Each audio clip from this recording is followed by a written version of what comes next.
Nah, kemudian untuk kepentingan mengetahui regresinya antara pola asuh orang tua dengan kemandirian ini, Anda kemudian menggunakan sampel. Nah, sampel yang Anda gunakan sebanyak 8 peserta didik.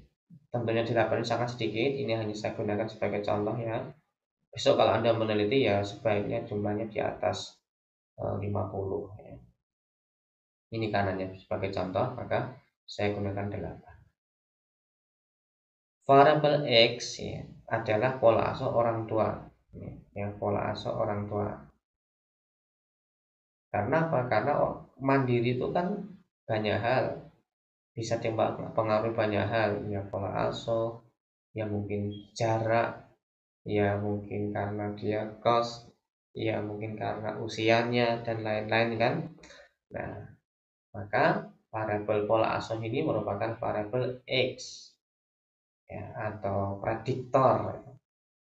Ya, kemudian variabel Y ya, kalau ini prediktor, ini kriterium ya. Variabel Y adalah kemandirian peserta didik. Ini kasusnya ya. Oke, dari kasus tersebut ya diperoleh data seperti ini. Ya, ini nama Akila, X-nya 2, Y-nya 16. Nah, Limka X-nya 4, Y-nya 18. Jadi X ini adalah variabel dari pola asuh orang tuanya. Sedangkan Z, nah ini kriteriumnya, ini merupakan kemandirian. Nah, data ini sudah Anda dapatkan, data ini. Ya. Nah, dari data yang sudah didapat, kemudian langkah pertama itu kita susun data tersebut dalam bentuk seperti ini.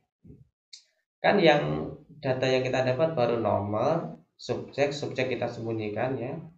Nanti kita munculkan di akhir nggak apa-apa. Atau dalam konteks penelitian malah subjek itu biasanya disembunyikan identitasnya untuk menambah tingkat objektivitas kita ya. Jadi X-nya 2, Y-nya 16, lalu tambahkan ini yang Anda cari XY, berarti X kali Y, lalu X kuadrat, lalu Y kuadrat. Ini Anda cari, ya, Anda bisa gunakan Excel agar perhitungannya lebih cepat dan tidak salah. Tetapi cara mencarinya seperti ini ya. Setelah Anda cari kalibrasinya dan kuadratiknya, lalu Anda jumlahkan. Kalibrasinya ini sudah ketemu ya. Kuadratiknya ini kuadratik X, ini kuadratik Y. Nah, sudah ketemu kan, 10 dikuadratkan ya berarti 100 gitu. Dan seterusnya.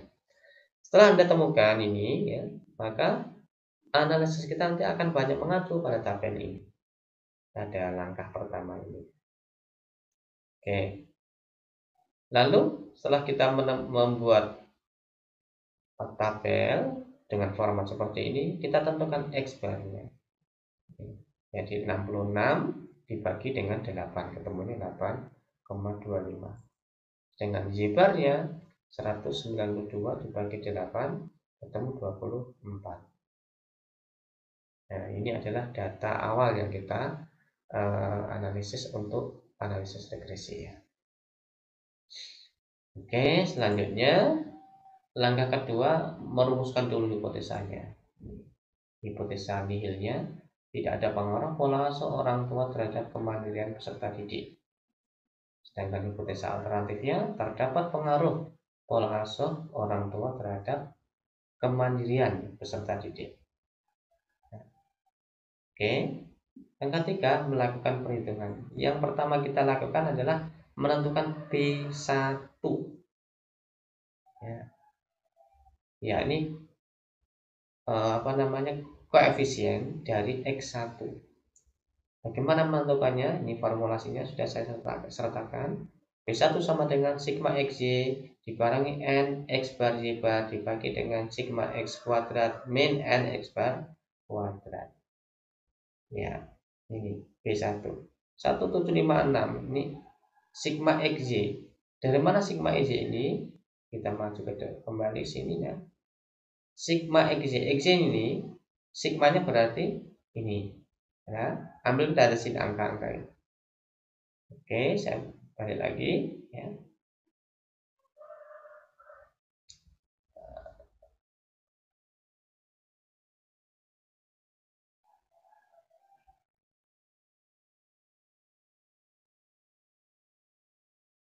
Nah ini ya, semua angka diambilkan dari sana, dari tabel tadi. Dikurangi 8 kalikan 8,25 kalikan 25, ini X barnya ya tadi. Dibagi dengan sigma X kuadrat ini dikurangi n X bar kuadrat. Oke, B1 sama dengan ini 1756 dikurangi 1584 dibagi 684 dikurangi 544,5 sama dengan 172 dibagi dengan 139,5. Oke, pengurangan biasa ya. Ya, ketemulah sama dengan 1,23. Kebetulan angkanya bagus ya. Urut angkanya ya. Itu B1-nya.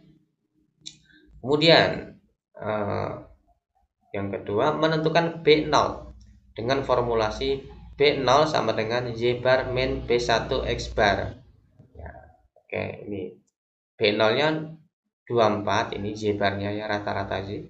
24 dikurangi B0 ya, dikurangi B1 ini. B1 sudah kita temukan tadi 1,23 dikalikan X bar 8,25 sama dengan 13,85.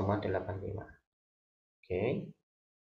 Jadi kita sudah tahu B0-nya sebesar 13,85, B1-nya sebesar 1,23. Oke. Jadi persamaan regresinya ini format persamaan regresi linearnya jadi begini nih. Y prediksi sama dengan B0 ditambah B1X gitu. Ini persamaan linear regresinya. Nah, berdasarkan perhitungan tadi, maka diperoleh B0 sama dengan 13,85 dan B1 sama dengan 1,23. Sehingga persamaan regresinya kayak gini nih. Y topi atau Y prediksi gitu, sama dengan 13,85 ditambah 1,23 X. Nah, oke. Lalu langkah keempat, menguji ketepatan persamaan dengan metode least square. Jadi persamaan yang sudah kita peroleh ini kita uji, ini sebenarnya persamaannya ini akurat atau tidak. Nah, alat ujinya namanya metode least square, jumlah kuadrat terkecil. Jadi nanti akan kita jumlahkan semua, lalu jumlah itu nanti kalau mendekati 0, maka semakin mendekati 0 semakin akurat. Kalau ketemunya 0 berarti akurat, sangat akurat. Oke. Nah, persamaan dianggap tepat apabila atau dianggap akurat sama ya apabila jumlah dari Y min Y prediksi besarnya 0 atau mendekati 0. Oke. Nah, misalnya begini nih. Nah, ini adalah uji ketepatan persamaan regresi dengan metode least square. Nomor Xj ini angka-angka lama ya, angka-angka yang sudah kita dapat tadi. Y topi 16,31, Y min Y topi 0,3. Jadi ini kurangi ini ya. Tentunya saya bulatkan ini ya, saya bulatkan ya.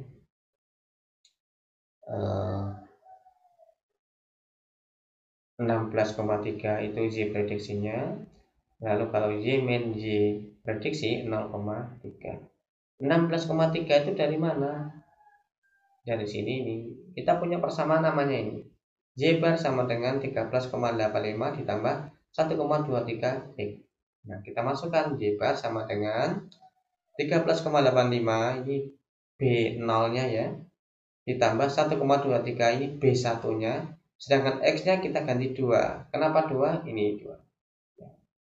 Ini 2. Nah, terus Y prediksi sama dengan 13,85 dari sini ditambah 1,23 kali 2, 2,46 dijumlahkan, berarti Y topi atau Y prediksi sama dengan 16,31. Nah, sama kan besarnya, angkanya sama kan. Nah, ini dijumlahkan semua ke bawah ya. Kalau Anda pakai Excel tidak bisa satu-satu begini ya, Anda bisa langsung tarik ke bawah ini bisa gitu. Nah, kemudian Y min Y prediksi ditentukan semua, ditulis semua. Nah, setelah ditulis kemudian dijumlahkan. Nah, kebetulan ini jumlahnya 0. Jadi sigma Y min Y prediksi ini 0. Nah, karena 0 maka persamaan regresi ini Y prediksi sama dengan 13,85 ditambah 1,23 X ini merupakan persamaan regresi yang akurat. Karena sigma Y min Y prediksinya sama dengan 0. Oke. Nah, langkah yang kelima, kita menentukan koefisien determinasi untuk menentukan seberapa besar X dapat menentukan Y. Nah, kita dengan R kuadrat mencarinya. Perhitungan biasa ya, ini Anda ambilkan dari tabel tadi. Kalau B0 berarti 13,85, sigma Y-nya 1,92, B1-nya 1,23, sigma XY-nya 1756, dan sigma NY bar kuadrat 8 kalikan 24 kuadrat. Dihitung perhitungan biasa ya, nanti akan ketemu ya, R kuadrat itu sama dengan 211,08 dibagi 224 sama dengan 0,94. Harap Anda tahu, kalau Anda mencari R atau R kuadrat, ini besarnya harus kurang dari 1, 0, sekian sekian sekian. Kalau Anda ketemu lebih dari 1, maka dipastikan perhitungan Anda salah, keliru ya, karena R itu jumlahnya harus kurang dari 1. Oke. Nah, R kuadratnya 0,94. Nah, maksudnya apa ini? Maksudnya adalah variabel X dapat mempengaruhi variabel Y sebesar 94%. Jadi 94% kemandirian ditentukan oleh pola asuh. Nah, di sini ingin saya tunjukkan, kalau Anda hanya menggunakan satu variabel itu terlalu kasar prediksinya. Karena didapat angka 94% itu sangat besar ini ya. Sangat besar. Padahal bisa jadi ya, pola asuh itu ikut menentukan, tetapi jumlahnya tidak sebesar ini. Tidak sebesar 94% ya. Tapi karena kita hanya mencari satu variabel sehingga sangat dominan. Jadi 94% orang itu bisa mandiri karena pola asuhnya. Nah, itu kan prediksinya kasar gitu. Tapi kalau tadi X-nya itu tidak hanya satu, ya misalnya ya pola asuhnya, ya iya kedewasaannya, ya interaksi keluarga, jumlah anggota keluarga. Nah, itu kan prediksinya akan lebih halus. Tetapi semakin banyak variabel X akan semakin besar, akan semakin banyak juga landasan teori yang harus disusun. Tetapi hasilnya akan jauh lebih baik. Ya, kemudian saya gambarkan regresinya itu ya. Ini sumbu X dan sumbu Y ya. Maka yang namanya B0 itu ini 13,85. Kemudian yang 24 ini adalah rata-rata Y, yang 8,25 ini rata-rata X. Itu kalau ditarik garis lurus di sininya titik Z bar, X bar. Nah, sedangkan R-nya sama dengan 0,97 dan R kuadrat sama dengan 0,94. Dari mana 0,97? Anda cukup mencari akar dari 0,94 akan ketemu 0,97. Oke. Nah, kemudian eh, kesimpulannya apa dari analisis kita ini? Kesimpulan yang pertama, berdasarkan uji least square method, persamaan regresi yang diperoleh merupakan persamaan yang akurat. Hal ini ditunjukkan dengan jumlah Y min Y prediksi sebesar 0. Kemudian, terdapat pengaruh antara pola asuh orang tua dengan kemandirian peserta didik di SMA Tebagi Insani atau menerima hipotesa alternatif. Hal ini ditunjukkan dengan R yang tinggi, yakni sebesar 0,97 dan R kuadrat sebesar 0,94. Ya, catatan ini ya, slide yang sedang kita pelajari ini belum menampilkan uji F.